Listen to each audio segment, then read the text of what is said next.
Hey guys, it's Phoenix Android Radios, and in this video we're going to be looking at the 12.1 inch radio for F250 F350 Super Duty, and this is for vehicles without Sync 2. If you do have a Sync 2 radio, you can go with the 13 inch radio on our website.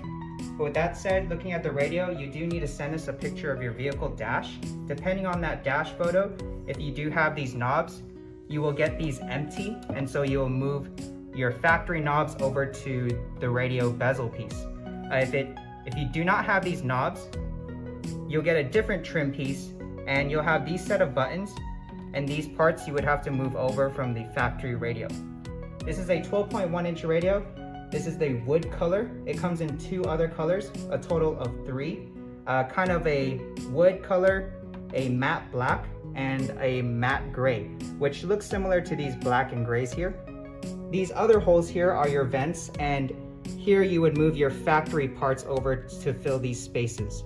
It comes in 4 different options: 2 gigs of RAM, 32 hard drive, 4 gigs of RAM, 64 gigs of hard drive, 6 gigs of RAM, 128 gigs of hard drive, and 8 gigs of RAM, 128 gigs of hard drive. If we look at the back of the radio, we can see the air conditioning connections. There are 2 different versions of this radio. Depending on your factory vehicle dash, it will either have 2 plugs like so, or maybe a single gray connector. And this version of the radio, we have this type of AC panel. For the auto AC vehicles, you're going to be using these 2 connectors, which is similar to this auto AC panel we have. If you have a manual AC vehicle, you will be using these 2 connectors, the blue and the black here. And if your air conditioning panel on the back is totally different, you have none of these plugs and you just have 1 gray plug, our board will match the same. So send us a photo of your vehicle dash and we can determine which variation of this radio is compatible.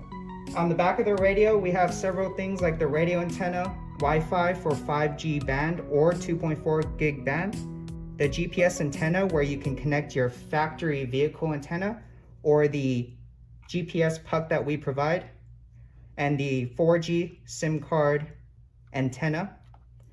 Here is the SIM card slot. All these connectors will be used except for the one here, and this is the power connector. Make sure to also plug this in for the radio and car communication. If we look at the harnesses we have here, the first thing we can look at is for factory backup camera. If you have a factory backup camera on the factory monitor screen, you will be able to use this to retain the factory backup camera image. If your factory backup camera is in the rear view mirror, it still works on the rear view mirror. Here we have is the SIM card or 4G antenna. It's a circular puck that we screw onto the back here. We also have the GPS puck that you would screw onto here. You also have an adapter to support the factory GPS antenna if you want to use the one in the car.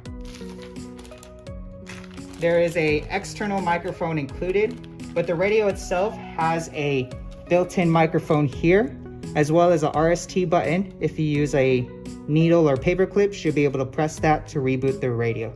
Here's a radio antenna adapter to support the factory radio antenna on the car. This plugs right here and to the car. You get 3 USB ports in total, 1 cable with 1 USB port and another cable with 2 USB ports. They both do power and data. However, the single USB port is for your built-in Android Auto or Apple CarPlay. And these 2 plugs would go at the top here. The clip facing downwards.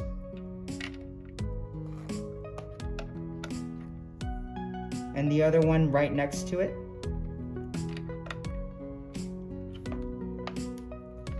These 3 USB ports we would route outside the car so that we can access them. Before we get to the main cable, we also have a RCA connection for the factory or aftermarket camera. So if you have an aftermarket or factory, connect the RCA video feed through here. And that connects up top here. The other cable we have is this large connector, which has a second SIM card reader, as well as RCA outs for aftermarket sound and audio and video inputs so that you can put them in and see them on the radio app. There is also an external microphone plug to plug the external, but we don't recommend plugging the external if your built-in or the factory microphone works on the car. So here we have RR out, FL out, RL out, FR out, and subwoofer. These are your aftermarket sound. You have aux in, aux L in, aux R in, and aux AV in. You can put a video and audio feed through here and see it on the radio. And this large connector would connect to the top.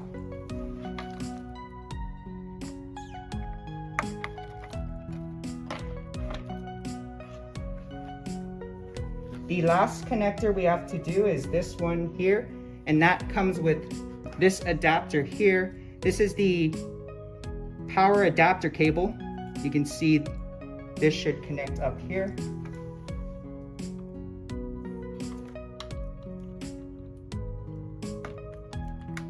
And the only empty slot we have is this last one here, which is not used.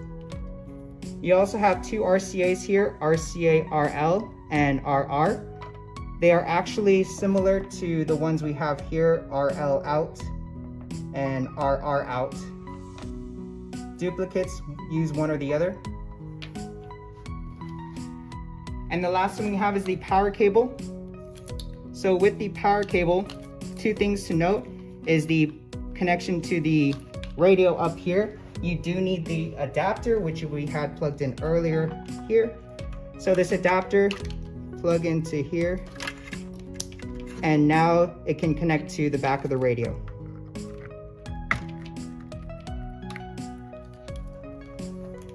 Also connect the canvas communication connector here with the clip facing upwards. From here, you can connect the matching plugs to the vehicle. Looking at this plug, we have two sets of RCAs, a red and white aux-R and aux-L, one labeled for without sync and one labeled with sync. One way to tell is on your steering wheel. If you have a voice command button, that indicates having a sync. And this is to support the factory aux jack on the vehicle.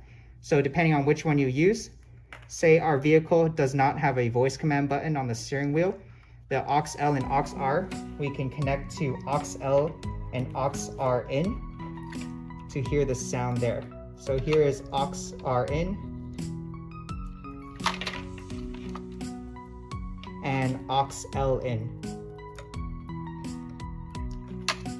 Connect this plug to the car and your factory aux jack can still be used. On this gray connector, we have two male RCAs labeled sub with OEM navigation, sub without OEM navigation, and this is if you have a subwoofer on your vehicle. Based on the tag, we can connect the subwoofer to the green RCA labeled subwoofer and find the connection on the vehicle. And the last two are these box plugs for powering the radio. And on this plug, we have two sets of RCAs with labels FR, RL, RR, and FL. If your vehicle has a amplifier, connect this to the car, and these RCAs would go straight to the RCAs we had earlier. We have two sets of RCAs coming from the green wire connector, RL and RR, and FL and FR comes from the large connector with the RCAs. If your vehicle has a factory amp, use the RCAs. If no factory amp, RCAs not needed, and you can go with the connector without amp. That was a quick rundown of the connections. Again, this is for vehicles 2008 to 16 without Sync 2. If you do have a Sync 2 radio, you can check out the 13-inch radio on our website. Looking at the dash again, this is the wood version, and this is for F250 F350 Super Duty. send us a photo of your vehicle dash and we can determine the variation of radio you would need based on the fitment here, as well as the AC board needed for your particular vehicle dash. Thank you guys for watching. We'll see you guys in the next video.